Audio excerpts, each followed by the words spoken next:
चीन की सड़क पर जो टैंक आप देख रहे हैं, ये किसी जंग के लिए तैनात नहीं किए गए हैं। प्रदर्शनकारियों को डराने के लिए किए गए हैं, बैंकों को बचाने के लिए।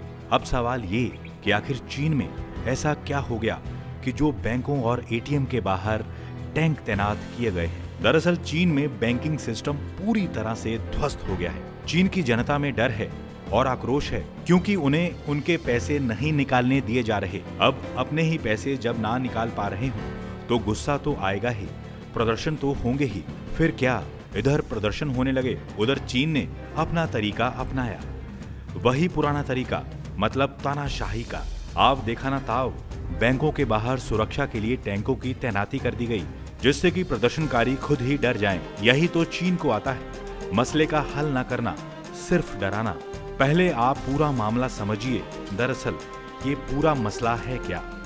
अप्रैल 2022 में एक आर्टिकल किया गया पब्लिश। चीनी बैंकों में बड़े घोटाले का दावा किया गया। करीब 6 बिलियन अमेरिकी डॉलर चीन के बैंकिंग सिस्टम से गायब होने का दावा किया गया।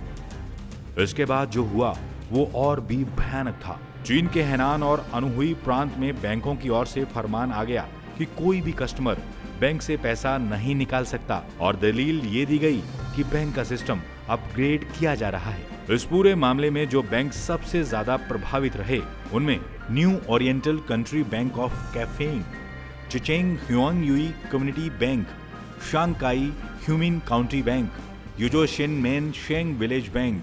क्योंकि यहाँ अप्रैल से मई का महीना आ गया, मई से जून का और फिर जुलाई का, ना सिस्टम अपग्रेड हो सका, ना ही लोग बैंकों से पैसा निकाल सके। आक्रोश में बैठी जनता प्रदर्शन करने लगी, और तो और कई जगहों पर प्रदर्शन हिंसक हो गया। फिर चाइनीज पीपल्स लिबरेशन आर्मी के टैंक्स को उतारा गया, ठीक उसी तरह से जैसे साल 1989 में थियानमन स्क्वायर में उतारा गया था। और लोग भी इस बार के कदम की तुलना 1989 में थियानमन स्क्वायर से कर रहे हैं। अब आपको बताते हैं कि आखिर साल 1989 में हुआ क्या था। थियानमन स्क्वायर पर सरकार के खिलाफ प्रदर्शन। कम्युनिस्ट पार्टी के नेता हु याओबांग की मौत के बाद प्रदर्शन हुआ था। करीब 6 हफ्तों तक प्रदर्शन चला था। रातों रात प्रदर्शनकारियों पर मार्शल लॉ लगाया गया। चीन की सेना ने टैंक रात के अंधेरे में प्रदर्शनकारियों पर चढ़ाए। उस वक्त 3000 से ज्यादा चीनी नागरिक मारे गए थे। हालांकि 33 साल का वक्त गुजर चुका है, लेकिन चीन इस पर कभी कोई चर्चा नहीं करता। ना किसी किताब, ना किसी आर्टिकल में इसे छपने देता है।